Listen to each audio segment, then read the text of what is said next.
नमस्कार, good news today में आपका स्वागत है। हमारे साथ हैं गीता चंदन जी। गीता चंदन जी जाना माना नाम है, भरतनाट्यम का पद्मश्री है। तो हम खुद ना बताने से पहले मैम से ही पूछ लेते हैं। तो मैम सबसे पहले जब हम देखते हैं आपकी 4 साल, 5 साल, 6, 7, 8, 9, 10 साल पुरानी वीडियोस को जब देखते हैं और आपको परफॉर्म करते हुए देखते हैं, तो ये यात्रा जो रही है, जो सफर रहा है, वो बहुत खूबसूरत रहा है। आपके हिसाब से जो ये एक नृत्य का जो एक जो संगम रहा है संगीत के साथ, वो मतलब कितना आपके हिसाब से कितना सुंदर रहा है? ये पूरा सफ़र मेरे लिए तो बहुत ही सुंदर रहा क्योंकि जब 5 साल से मैंने सीखना शुरू किया, तब कोई अंदाज़ा नहीं था कि मैं कोई डांसर बनूँगी या ऐसे कोई ख्वाब ही नहीं थे। पढ़ना लिखना हमारे फैमिली में बहुत ही इम्पोर्टेंट माना जाता था। तो साथ में हम लोग नृत्य और संगीत की शिक्षा शुरू की। मेरी माँ ने सोचा कि इसमें टेक्निकली साउंड फाउंडेशन होना ज़रूरी है, आगे चल के जो भी आप करें वो आपकी मर्ज़ी होती है। तो इसलिए उन्होंने मुझे 5 साल की उम्र में शास्त्रीय नृत्य श्रीमती स्वर्णा सरस्वती के पास वो ले गई मुझे, और संगीत की शिक्षा श्रीमती मीरा शेषाद्री से मैंने शुरू किया when I think I was 7। तो ये दोनों साथ ही चलते रहे, और फिर मैं लेडी श्री राम कॉलेज में मैथमेटिकल स्टैटिस्टिक्स किया, और फिर Indian institute of mass communications में मैंने एडीपीआर एडवर्टाइजिंग एंड पब्लिक रिलेशंस भी किया मास्टर्स। सो उसके बाद जो है मैंने I thought I was super human. मैंने सोचा कि काम भी कर लेंगे, साथ में डांस और म्यूज़िक भी कर लेंगे।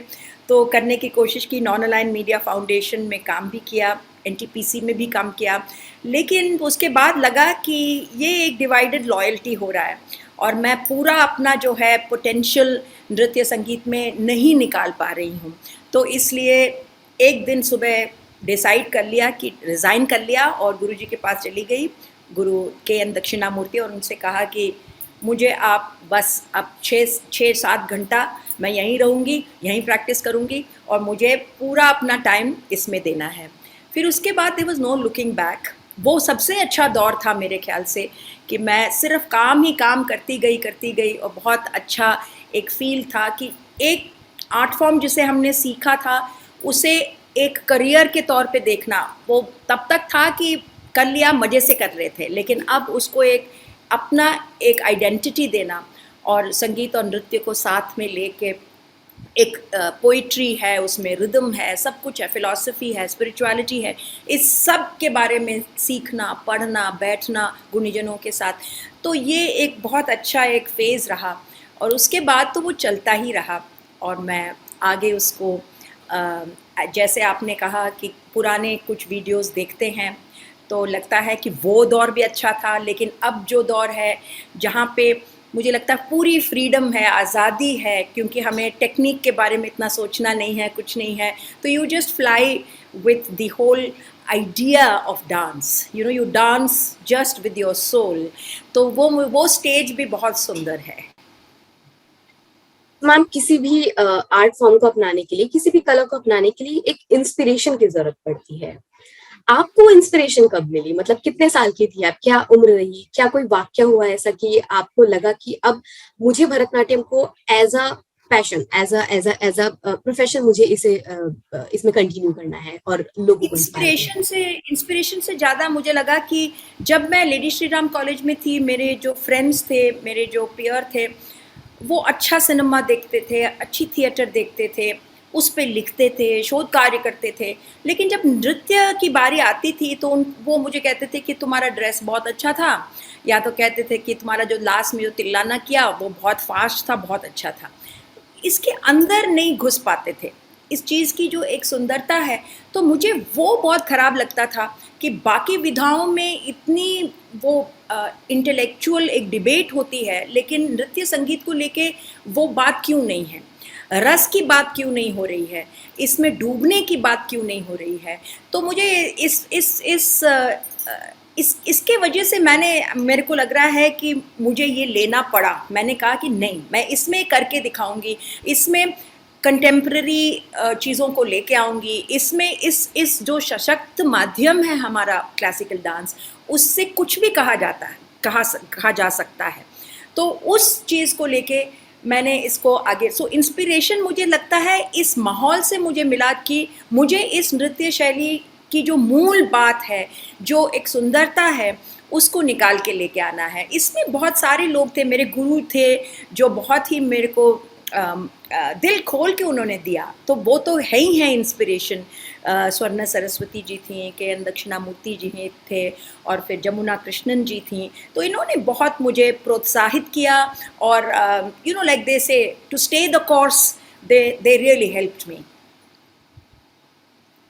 मैम, आपने बात की कि किसी भी कला में घुसने की जरूरत होती है। आपके हिसाब से जब आप परफॉर्म करती हैं, जब एक कलाकार परफॉर्म करता है, तो एक ऑडियंस से उसका कनेक्शन कितना जरूरी है, और मतलब वो एक जो कनेक्शन है वो कब बनना शुरू हुआ, मतलब उसकी जर्नी कैसे स्टार्ट हुई? मुझे लगता है कि पहले तो हम जब जब नृत्य सीखते हैं तो ऑडियंस की इतनी हमको नहीं कुछ इतना आइडिया रहता है, वो टेक्निक और वो जो करेक्टली करना, और फिर वो टीचर का जो एक नॉड है वो जीतना ज़्यादा ज़रूरी लगता है। फिर उसके बाद जब स्टेज में परफॉर्म करने लगते हैं तो बहुत अलग अलग ऑडियंसेस को एड्रेस करना पड़ता है। जैसे मुझे पता है, मैं जब बूंदी गई थी तो 4000 लोग थे, एक रूरल ऑडियंस थी। तो मैं जाके खड़ी हो गई, मैंने कहा कि मैं क्या करूं, क्यों इन लोगों को जैसे पकड़ लूं, बांध लूं। तो मैंने एक मीरा के पद से शुरू किया, क्योंकि मुझे पता था कि राजस्थान है, बूंदी है, तो इतना एक और वो मांड में था, तो इतना एक कनेक्ट हो गया एकदम से। तो मुझे लगता है कि हमें बहुत सोचना पड़ता है कि कैसे ऑडियंस के लिए क्या सूट करेगा, क्योंकि हमारी रेपेटुआ बहुत बड़ी है, क्योंकि इतने साल से हम लोग कर रहे हैं। तो इसमें हम लोग पिक एंड चूज़ करते हैं, और फिर ऑडियंसेस के हिसाब से। लेकिन नृत्य में ऐसा है कि नृत्य आप देखते नहीं हैं, आप उसे अनुभव करते हैं। तो एक एक जो बेसिक, एक जो सहृदयी कहते हैं, ऑडियंस को सहृदयी कहते हैं, यानी कि जो मेरे साथ अपनी शेयर करता है हृदय को, सहृदयी। तो मेरे साथ उसमें चलना भी पड़ता है। तो मुझे लगता है कि वो एक क्वालिटी है जो मैंने जैसे कहा, मैं अपना पूरा रस में डूब के अगर कोई चीज़ कर रही हूँ तो वो अनायास उसको छलक जाना चाहिए और वो ऑडियंस तक पहुँच जाना चाहिए। तो मुझे लगता है ये एक टू वे प्रोसेस है, जैसे हम कम्युनिकेशंस में कहते हैं कि you know it's a two way, and you get a feedback and you feel more energized and you give more. So you know that is a constant kind of a communication that happens between the audience and the dancer. Ma'am, आप इतने लोगों की प्रेरणा है, आपकी प्रेरणा कौन है, किसे श्रेय देना चाहेंगी अपना? मेरी माँ और मेरे पिताजी दोनों ने ही बहुत किया, लेकिन माँ ने बहुत किया क्योंकि वो हमेशा मेरे साथ विंग्स में खड़ी रहती थी, हमेशा मेरे क्लास में क्या किया उस पूछती थी, रियाज़ करने में मेरी मदद करती थी, तैयार होने में मेरी मदद करती थी। So she has travelled with me through the process of learning dance. तो मुझे लगता है कि मेरी माँ मेरे लिए बहुत बड़ी एक सपोर्ट, इंस्पिरेशन, फ्रेंड सब थी, और मुझे लगता है कि मैं उनको बहुत मिस करती हूँ। मैम, एक और चीज, जैसे भारत को भरतनाट्यम के वजह से जाना जाता है। जब हम आज की बात करते हैं, और चूंकि भरतनाट्यम एक ऐसा फॉर्म है जिसमें हमें बहुत ज्यादा डेडिकेशन की जरूरत पड़ती है, एक साधना है ये प्रॉपर। आज की पीढ़ी को आप मतलब कितना करीब पाती है? क्या आपको लगता है कि आज की जो पीढ़ी है, जो जो हमारी वाली जनरेशन जो है, जो बहुत फास्ट है, जो सब कुछ बहुत जल्दी जल्दी करना चाहती है, वो कितना मतलब कितना क्लोज है उसके भरतनाट्यम के? क्या मतलब आप इमेजिन करती है मतलब आज की पीढ़ी को भरतनाट्यम और इतनी साधना और इतना करती हो? मुझे लगता है बहुत साधना करते हैं, क्योंकि मेरे जो स्टूडेंट्स हैं जो मेरे साथ 20, 30, 25 साल से हैं, और मैं देख रही हूँ उनको जिस तरीके से जूझ रहे हैं, क्योंकि बहुत लोग जो हैं इसको फुल टाइम नहीं ले पा रहे हैं। तो ये लोग सब जो हैं एक काम भी करते हैं, प्रोफेशनली भी हैं, और शाम को 7:30 बजे आ जाते हैं और यहाँ पे सो पैरेलल करियर्स ये लोग कर रहे हैं, और इतना काम करते हैं कि मुझे लगता है कि हैट्स ऑफ टू देम, किस तरीके से ये मल्टीटास्क करते हैं और अपने आप को डांस में। और मेरे को लगता है टैलेंट की कोई कमी नहीं है। मैं उन गुरुओं में से, टीचर्स में से नहीं हूँ जो कहते हैं हमारे टाइम में सब कुछ अच्छा था, अब के टाइम में कुछ भी ठीक नहीं है। मैं ये नहीं मानती। मुझे लगता है समय के साथ चीज़ें बदलती हैं। उस टाइम कंपटीशन कम था, आज हर चीज़ में कंपटीशन बहुत ज़्यादा है और तैयारी भी अलग तरीके की तैयारी है क्योंकि नृत्य बदल गया है। पहले बहुत आराम से हम 3 घंटा नृत्य करते थे और उसमें एक सहजता थी, उसमें एक रिपोजफुलनेस जिसे कहते हैं वो था।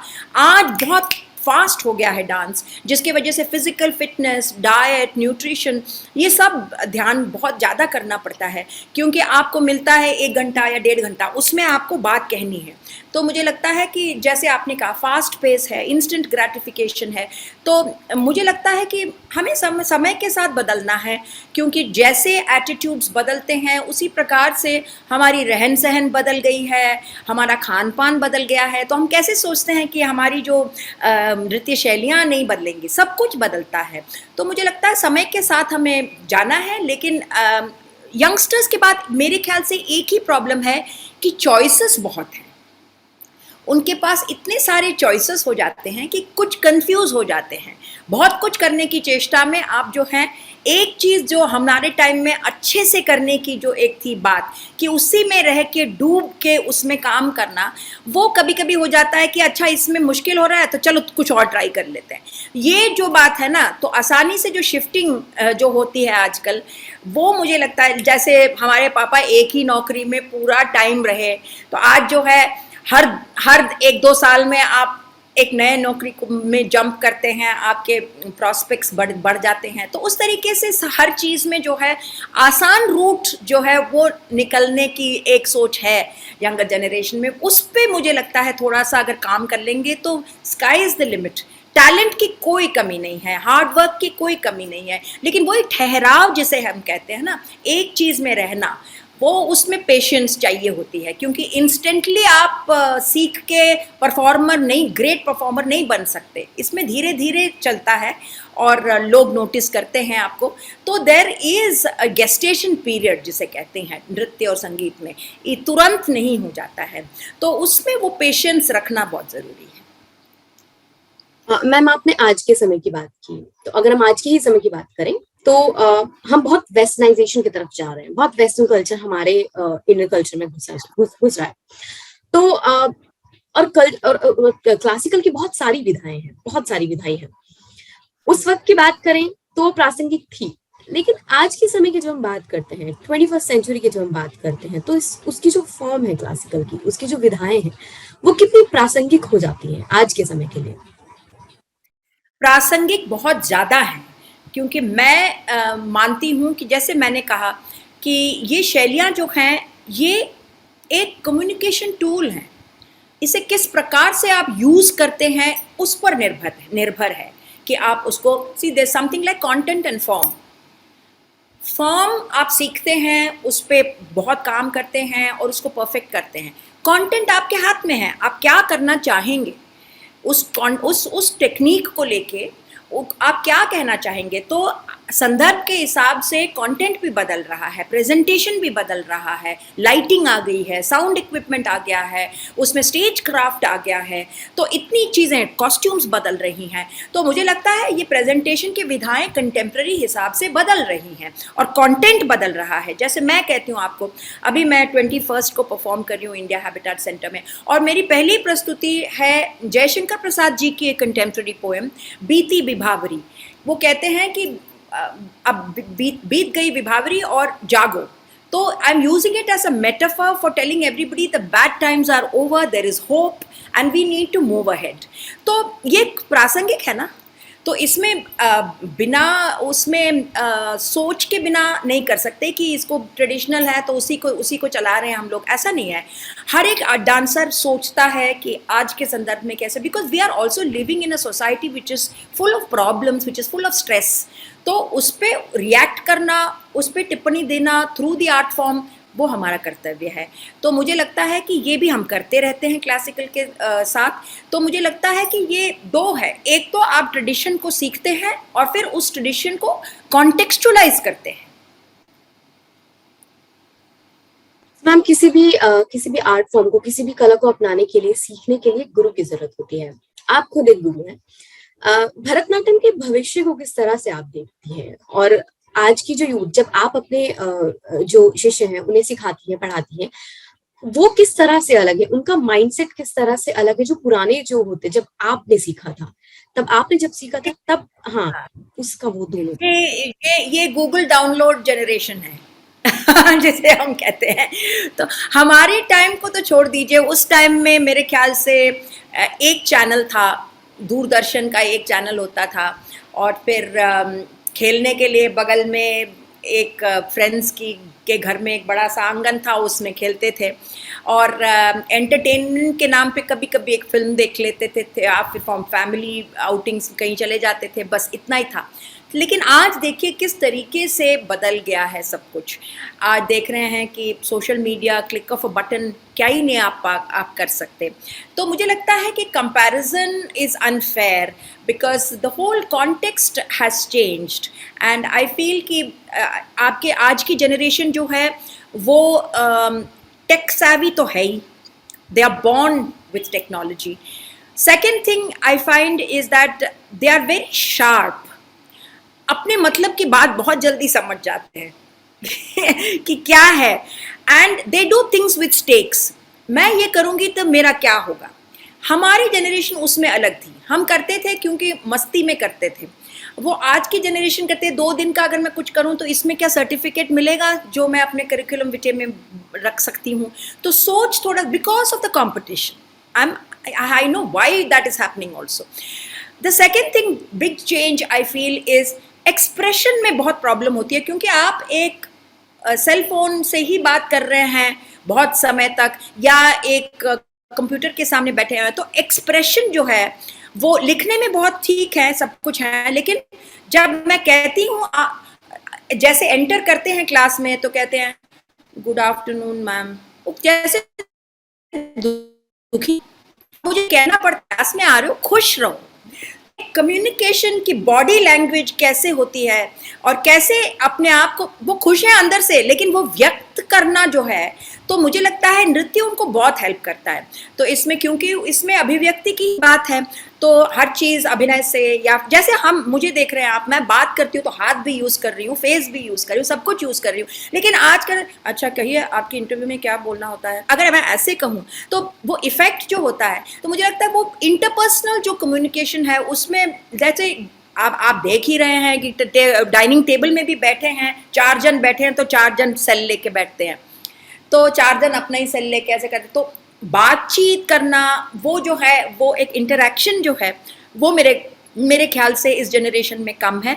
बहुत शार्प है, पिकअप बहुत अच्छा है, बाकी सब मेरे को लगता है बहुत ही बढ़िया है, लेकिन पेडागॉजी भी बदल गई है, टीचिंग का पेडागॉजी भी बदल गया है, क्योंकि हमारे टाइम में बहुत स्ट्रिक्ट होते थे, और बहुत टीचर्स जो हैं वो फ्रेंडली वैसा नहीं रखते थे, अपने हायरार्की में ही रहते थे, और हम बहुत उनको रिस्पेक्ट करके हम लोगों ने सीखा। लेकिन आज जो है वो एक फ्रेंडली, बहुत फ्रेंडशिप वाला मामला है, और हम लोग हर चीज़ के बारे में बात करते हैं, सिनेमा के बारे में भी बात करते हैं, पॉप म्यूज़िक के भी बारे में बात करते हैं, खान पान के बारे में भी बात करते हैं, तो एक अलग है सिचुएशन है। तो वो गुरु वाला नहीं है, जैसे आप पेडेस्टल पे रख के जैसे कर रहे हैं, वो सब नहीं है। तो मुझे लगता है बदलाव तो है, और मुझे लगता है वो अच्छा भी है कि हमें एक फ्रेंडली एटीट्यूड रखने से जो है बहुत कुछ फिर आगे से काम कराने में हमको सहूलियत होती है। अच्छा मैम, एक और चीज, ये मेरा पर्सनल क्वेश्चन है, तो जब हम भरतनाट्यम या फिर कोई ऐसी क्लासिकल फॉर्म को देखते हैं, फिर वो चाहे सिंगिंग हो, तो हम उसे एक मुश्किल चीज, मतलब बहुत क्लिश, बहुत हार्ड, मतलब बहुत, हमें ऐसे शब्दों का इस्तेमाल करते हैं कि बहुत साधना है, बहुत मेहनत है, इस तरह से। क्या मतलब सच में ऐसा है, या फिर ये बहुत सहज है, बहुत बहुत सिंपल है कि you just go with the flow, मतलब ये वाला है, ये मेरा मतलब एक वो था। ये कोई रॉकेट साइंस नहीं है, अगर आप मैथ्स और साइंस और सोशल स्टडीज़ पढ़ सकते हैं तो उससे क्लिश तो है ही नहीं है, इसमें बहुत रस की बात है। तो कोई भी सब्जेक्ट आसान तो होता नहीं है। अब मैथ्स भी ले लीजिए, मैंने मैथ्स किया क्योंकि मुझे मैथ्स आसानी से कर सकती थी, और मैं गाना सुन के मैथ्स करती थी।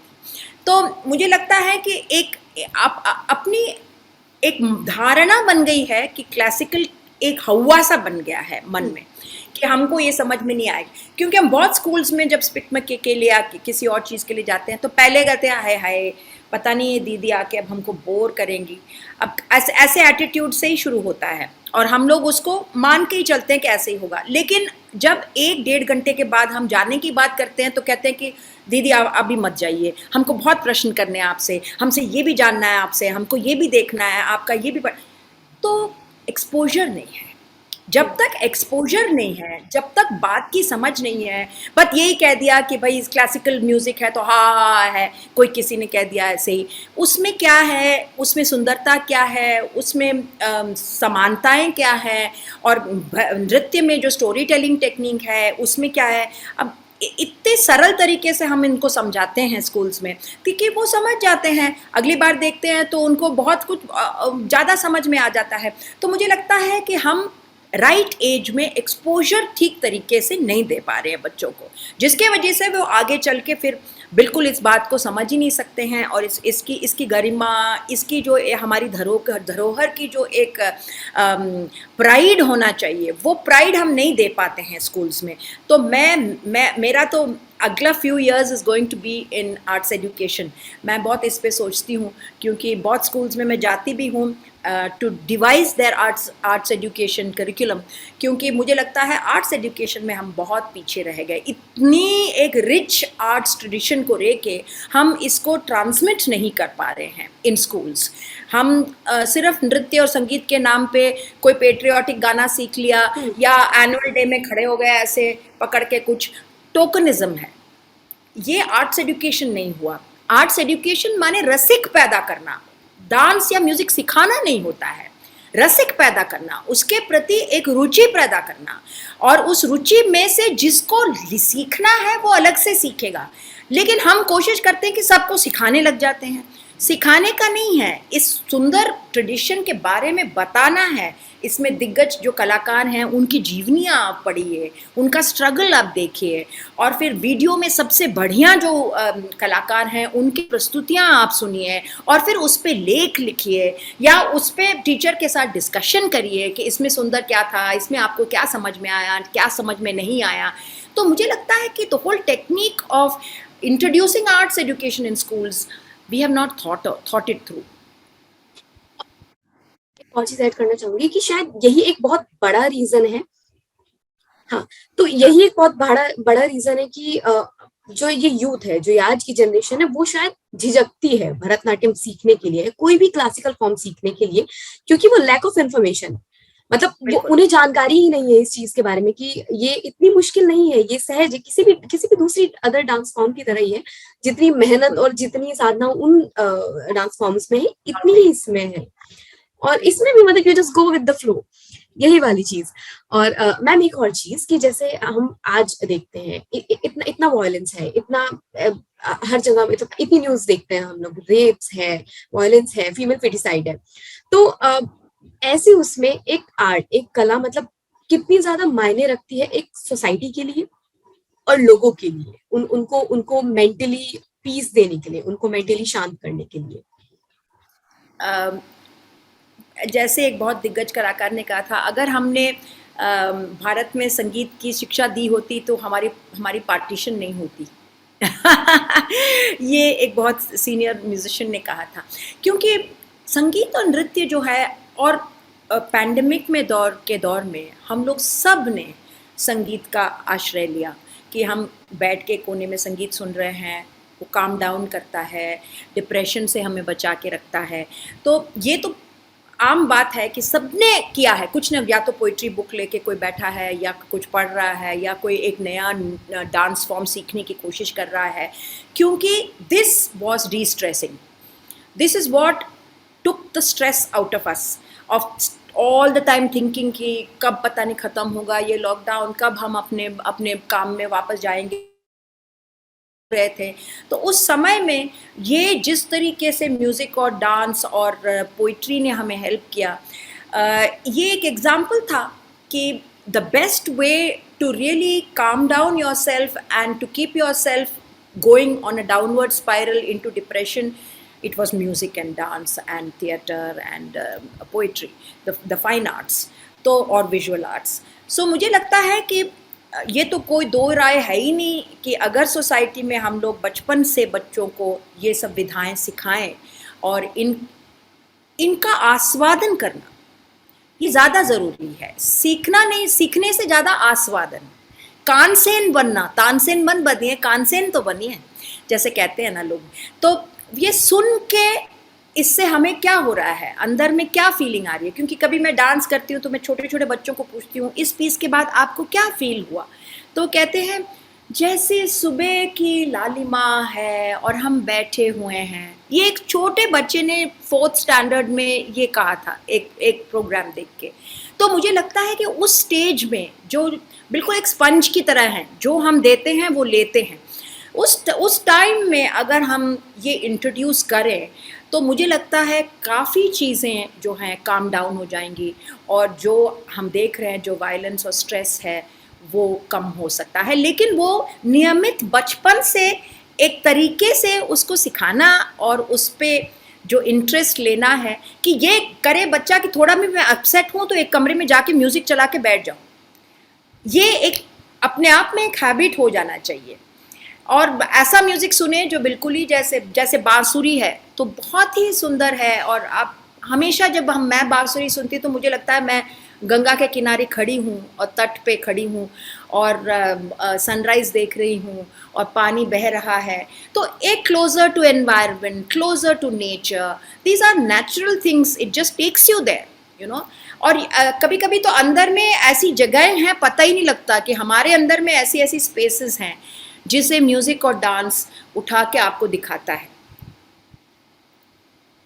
मैम एक लास्ट क्वेश्चन कि भरतनाट्यम के फ्यूचर को, उसके भविष्य को आप किस तरह से देखती हैं? क्या इतना ही ब्राइट है या फिर बहुत कम लोग हैं जो जो जो अब भरतनाट्यम की तरफ जा रहे हैं? तो आप इस तरह, मतलब आप इसे किस तरह से देखती हैं? जब मैंने भरतनाट्यम शुरू किया था तो मेरे ख्याल से दिल्ली में 5 या 6 गुरु थे, टीचर्स। आज मेरे ख्याल से 5,000 तो होंगे। तो पॉपुलैरिटी के दृष्टिकोण से आप देख रहेंगे तो बहुत ही पॉपुलर है। सीखने में बहुत इंटरेस्ट है, लेकिन ये है कि इसमें गुरुओं की थोड़ी सी एक प्रॉब्लम है। क्योंकि जब हम टीचिंग करते हैं तो सिर्फ एक स्टेक के साथ कि परफॉर्मेंस आप कब करोगे, ऐसे नहीं है। सीखना जो होता है वो अपने आप के सोल को नर्चर करने के लिए आपको इस विधा सीखते हैं, परफॉर्म करने के लिए नहीं। तो मुझे लगता है कि वो टीचर्स में थोड़ी सी वो एक कमी है कि the purpose as to why you dance और why you teach has to be much larger. It can't be just for performance, you know. So we have to introduce them to all aspects of dance and tell them that this canvas is very large. It's not a small canvas. तो interdisciplinarity भी उसमें सिखाना है, उसमें संगीत भी होता है, उसमें लिटरेचर भी है, पोइट्री भी है, जैसे मैंने कहा फिलॉसफी भी है, स्पिरिचुअलिटी भी है। इस सब में उनको दिखा, ये सिर्फ हाथ पैर चलाने का सिस्टम नहीं है, इसमें बहुत कुछ और है। तो ताकि वो जिस विधा या जिस एस्पेक्ट को लेके वो आगे बढ़ सके। किसी को स्पिरिचुअलिटी उसमें अच्छी लगती है, किसी को एस्थेटिक्स उसमें जो है वो अच्छी लगती है, किसी को वो एनर्जेटिक मूवमेंट्स हैं वो अच्छी लगती हैं, किसी को अभिनय अच्छा लगता है। तो मुझे लगता है कि सब में हमको उनको अच्छे से एक्सपोज करना चाहिए ताकि वो आगे जाके उसी को लेके आगे चले। कोई ज़रूरी नहीं है कि आप सिर्फ उसको परफॉर्मेंस के लिए ही सीखें। जी मैम। तो मैम शुक्रिया बहुत बहुत हमसे बात करने के लिए। और मैम ऑफ द रिकॉर्ड आपने बहुत खूबसूरती से मतलब सब कुछ बताया। मैं आपको बस देख रही थी कि आप कितना बहुत प्यार से आप बता रही थी। थैंक यू सो मच हमें टाइम देने के लिए। शुक्रिया मैम, बहुत अच्छा लगा आपसे बात करके। और thank you ma'am. Thank you so much.